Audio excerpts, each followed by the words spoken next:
All right, today we got Alex Parker, owner, manager of Gas Gas CMS Callis Race Team. How you doing today, Alex? Doing good, doing good. Glad to be here. Good, good. I appreciate it, man. So let's talk about the race team, man. You got to tell me a little bit about the ins and outs. I want to know the start of it. Where are you guys based out of? So the team's based out of here in Nova Scotia. Okay. Um, we sort of have a little satellite home base in just outside of Ottawa, where Tyler's from. We do a lot of the in between round stuff there. Mm-hmm. For the Canadian Nationals and stuff, and then we've got a couple spots in Florida that we bounce around to as well. Okay. Now, are you guys considered a factory team, or are you considered like a satellite privateer team? So with Gas specifically, they don't really have like a factory team per se. They just do support programs for teams that are operating their own thing. Obviously they contribute pretty significantly to our program, so Mm-hmm. it's as close to factory as you can get without being factory. Okay. Okay. Um, and you guys got four riders on your team total?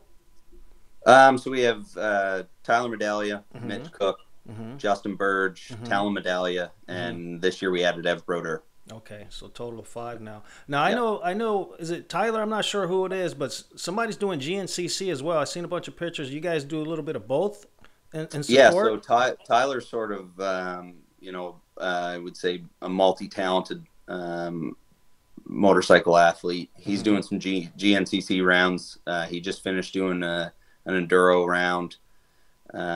He really finds it helps with the training, doing the GNCC stuff and the off road stuff to get ready for moto season because.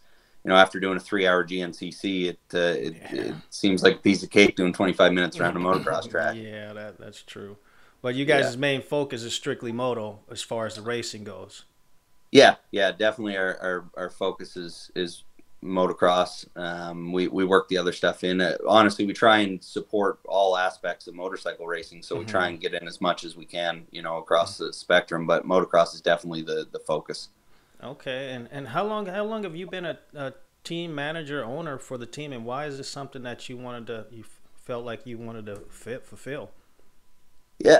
So we started the team the year that we took Gas on at my dealership, actually. Okay. So that's what kicked it all off. I've been friends with Mitch and Tyler for quite a few years now, and Mitch was sort of the driving factor between us even getting into the motorcycle industry. Oh, really?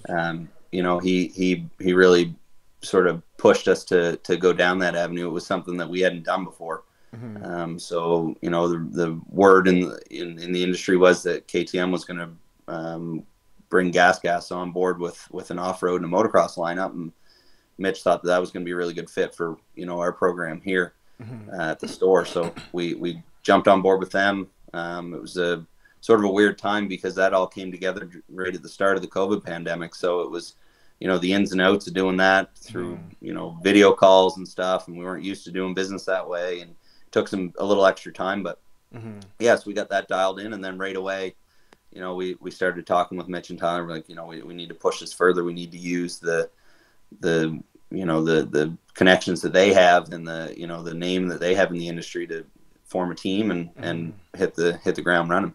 Now, prior to you guys even taking on Gas, were you guys already a KTM dealership and you guys were already working with No. Mitch? How did that all come together? So we started working with Mitch actually on the snowmobile side. Okay. We did a couple of hill climb events here locally, Hmm. and became friends that way. And then we started talking, back and forth about maybe doing a snow bike thing because Hmm. we already had an X Games program in place where we had three freestyle snowmobile athletes. Okay. So we sort of thought it would be cool to dump into the snow bike side of things and get Mitch on a snow bike, see if he could qualify for X Games, and then Hmm. ended up going to X Games, and then at that time Mitch was still on a Cowie, and Okay. from then on it was like I got to get this guy on our bikes. Hmm.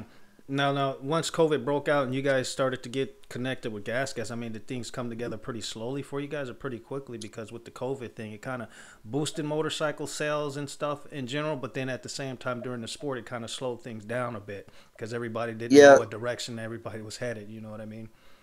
Yeah, the I feel like the paperwork process was a little bit slower because you know, we were in an industry that wasn't, you know, primarily used to doing everything online. We still, you know, we're dealing with companies that have district managers and they still want to, you know, be boots on the ground kind of thing, visit the dealers, that sort of thing. So it was an adjustment period for that. But once we got signed up, once we got the product in stock, it was, you know, all cylinders firing. Then it was bikes were flying out the door faster than we knew really what to do with them. Okay. Now, so you guys are running? Are you guys running all this year, all the Triple Crown stuff this year? And how many riders do you guys actually have for the Triple Crown? Because Mitch was saying that, you know, he's selected for a few races, not all of them. He's kind of like the ambassador guy. Um, Yeah. so your other guys are going in full time for the full Yeah, series. so we'll be full time with Tyler. Mm-hmm. Any of the Triple Crown events that have amateur events, we'll be Mm-hmm. there with Talon on a 65 and Mm-hmm. Justin on a 250, Okay. and then we'll be doing West and East WMX with Ev as well. Oh wow. Okay, that's Yeah, what's up, man. You guys got a full schedule for this year, yeah, actually. yeah. We'll be busy. Yeah. So you let's talk about your bikes, man. Are you guys running mod bikes? I'm sure you guys are running some type of modifications, but I'm not sure like in the 250 or the 450 class. Um, I'm gonna have another question regarding this, but for you guys as mods to be competitive for the factory teams, do you guys feel like you guys need to run mods like pistons, cams, and all that stuff? You know, everybody has the basic suspension bars and all that stuff, but outside of that, do you guys get into the motor? Yeah. We go pretty deep into the builds. We spend a lot of time, you know, getting right into the heart of it, Mm-hmm. tearing the bikes down. We work with a couple of different places that support us pretty heavily on the performance side. Okay. So we build the bikes here in house right at the dealership, Oh, nice. and yeah, we spend the time, and you know they're expensive to build too, so Mm-hmm. it's time and money to stay competitive. We sent Tyler to Paula last year for Oh, really? the first round of AMA, Mm-hmm. and you know we sort of said, well, we'll send them. We borrowed a stock bike from Gas in California, and Mm-hmm. we just, you know, we'll piece it together. We'll get them there, get them some seat time, and we realized right out of the gate that it's just a stock bike is just hard to be competitive on. Yeah. These guys are running at such an elite level. Yeah. It's Yeah. you know, especially now where everybody's, you know, their training programs are dialed in. You got a good support team there at the track, so you know it comes down to making sure these bikes are working as, you know, Mm-hmm. as best as we can get them, and as reliable as we can get them too. Yes, makes sense. Now, what do you guys end up? Because I worked for an exhaust team back in the days, and they had a factory team there. It was a Suzuki factory team, and when they got all their new bikes in, they had already motors ready for these go mod motors. They'd pull the stock motor out, put the mod motor in, do all their testing, you know, send the bikes out. But they would run these bikes hard all year long they're race bikes. At the end of the year, they would take parts off the bikes, and the parts they didn't want available to the public, they would actually crush them, Hmm. and then they would sell their bikes to a guy with the stock motors, and they'll try to sell all of them at one time. What do you guys do with your bikes? You guys put them back on the showroom floor? Do you get rid of mods? How do you guys get rid of your bikes at the end of the year? So some of the mods, well, like pretty near everything that we do with the bikes, aside from a little bit of stuff, you know, internally, and some stuff that, you know, we have access to through some of the sponsorships that we have. Mm-hmm. A lot of the stuff that a consumer, if they want to spend the money, can get the, you know, get Mm-hmm. it done. Okay. But yeah, at the end of the season, it just really depends. A lot of times we'll flip the bikes over, you know, or the race bikes will become a practice bike, and then the new Mm, bikes coming in from Gas will be race bikes and that sort of okay. thing. So it just depends on the supply of bikes, really. Okay. And now, with you guys being from Nova Scotia, and you guys, you know, have a little a mutual ground where you guys kind of your location and then where everybody lives at and race. Do you guys get together as far as a team, and you guys get all dialed in? How do you prepare yourself for the upcoming season? Um, we do our best to stick together. Mm-hmm. With each athlete, you know, it's very specific to how an athlete wants to train to get ready. You know, some Yeah. things work for some, and some things work for others. Mitch is in Florida right now riding moto. Mm-hmm. Tyler's using GNCC to train and get in Mm-hmm. shape. Talon's back here. He's got school, so he's got to ride indoors here, and then Ev's in school in Montreal, so she's hoping that she's staying in shape in the gym and stuff. But until we can get some riding time available for her, then it's just off the bike training right now. And then Justin's actually in Georgia riding at a facility there. So we're just the main focus at this time of the year is just to make sure everybody's on a bike or at least keeping fitness up. Okay. And how do you, as far as your flow, how do you keep your flow and you manage everything? I mean, it's from your perspective, it's got to be pretty difficult with everybody branching out, so many riders all over the place doing different things. It's hectic. It's hectic. Fortunately, I have a really good team here at the dealership that allows me to sort of focus on managing stuff like this and that sort of thing. So we have a great team at the shop that keeps things rolling pretty smoothly here. And then honestly, like our sponsors are just so good to deal with. Like I can shoot them a message with an address, and they're drop shipping parts to each athlete all over the world, really. So it's good that way. We managing, it's a headache at times, but we have a lot of good people that help us and support us. So it definitely takes a weight off my shoulders. Okay, yeah, I can see that. Now, some of your riders going off to the States and train, and you said he did Paula. Like when you guys do the stuff with since you're gas, do you guys have any type of affiliation with the gas in the States as far as you guys pit next to each other? You guys train together when they're out there, or even when you're in the States you kind of do your own thing? Yeah, even when we're in the U.S., it's sort of your own thing. We're the team out of the U.S. is a Troy Lee Designs team. Our gear sponsor is Callis Moto, so we're different that way. But yeah, we in Canada, all the KTM gas Husqvarna teams try and pit in the same area to try and bring that presence to the group of brands. So so there there's that as far as at the racetracks. But I feel like even most teams do their own thing, aside from Canada and the U.S. that sort of thing. It's a whole different ballgame. Yeah. So what's your background as far as, I mean, before there was even a moto shop, I mean, a dealership, what got you decided you want to do dealership? Were you a racer? Were you a mechanic? Were you working at a shop?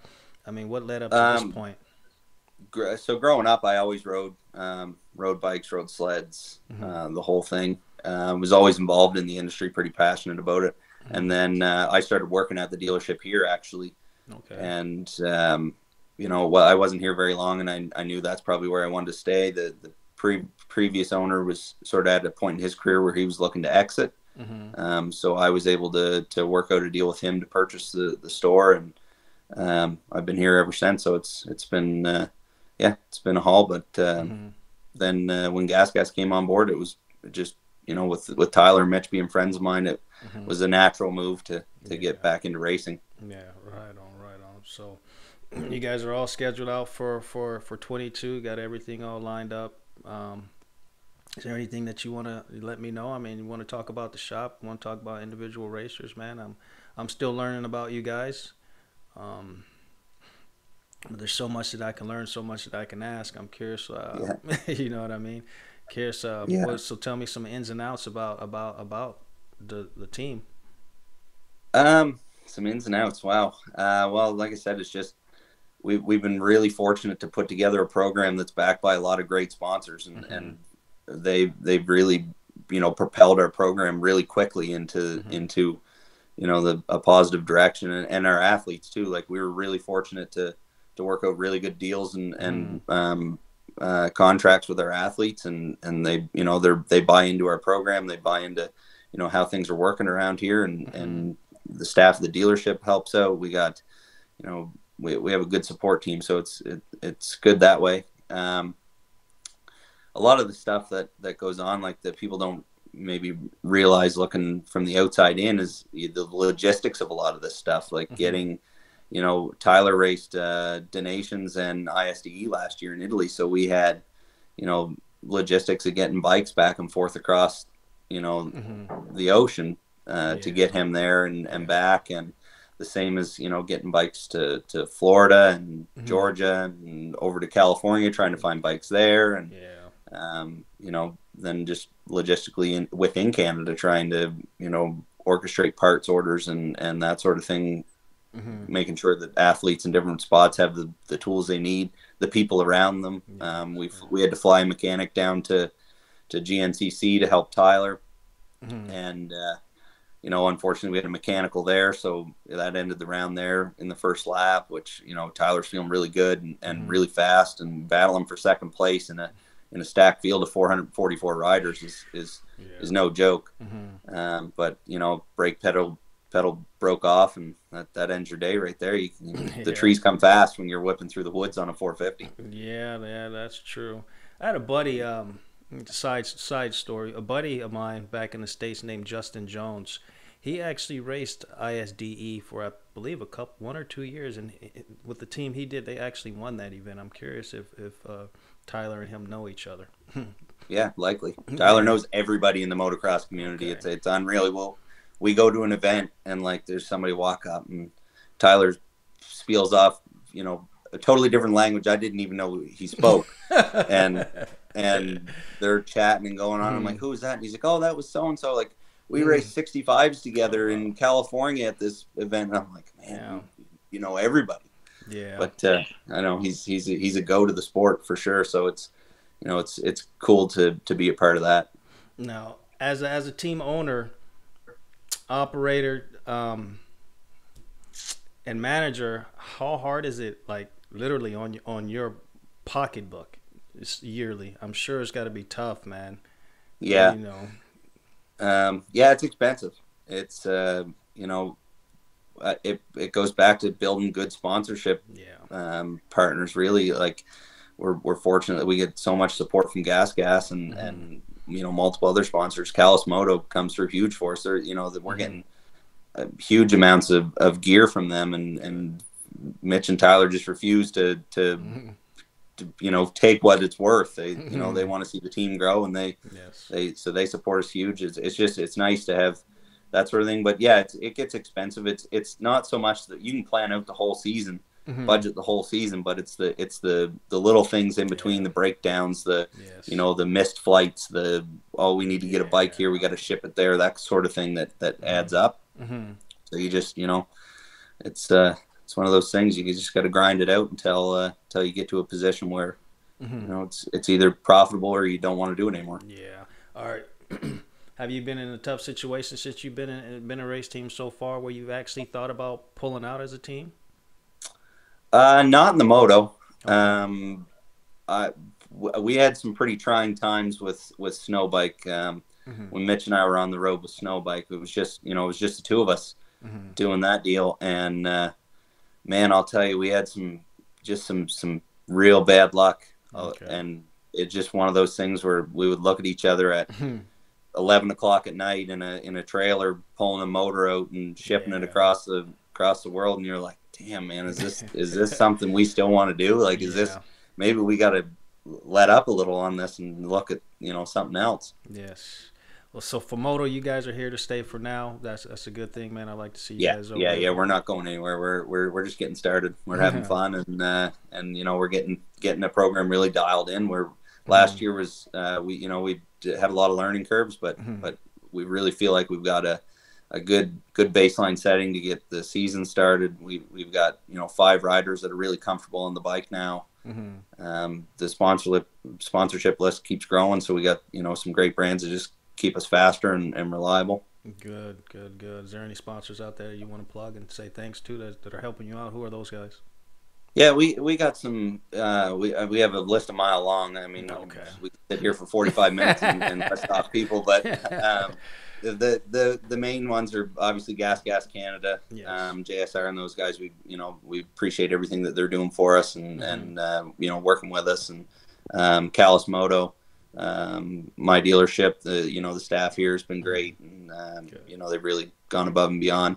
Liat, there'll be a press release coming out soon on that one, but little spoiler alert, we've got a partnership with them now. Nice. Zoe and the crew over there have been awesome. You know, again, shipping product all over the world to these guys, trying to, get product tested and get things dialed in, who's comfy and what, and that sort of thing. So they've been great. FMF's on board this year. Nice. Donnie and those guys have been awesome to deal with. Okay. Get ECUs, Dan Truman and his crew have been, phenomenal, shipping us custom stuff to try and get, match our engines and stuff. And yeah, it's been good. There's a list a mile long, DID chain, WUSA, the whole, Awesome. And is this something all these sponsors you personally put together, or you got somebody else working the sponsors?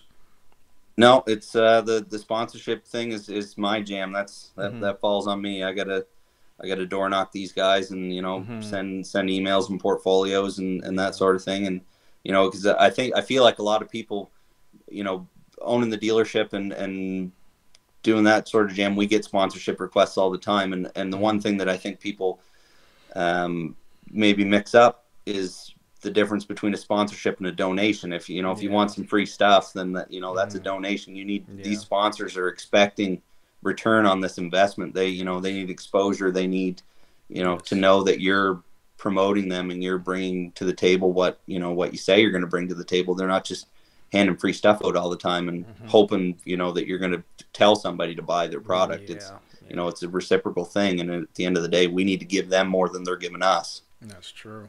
That is true.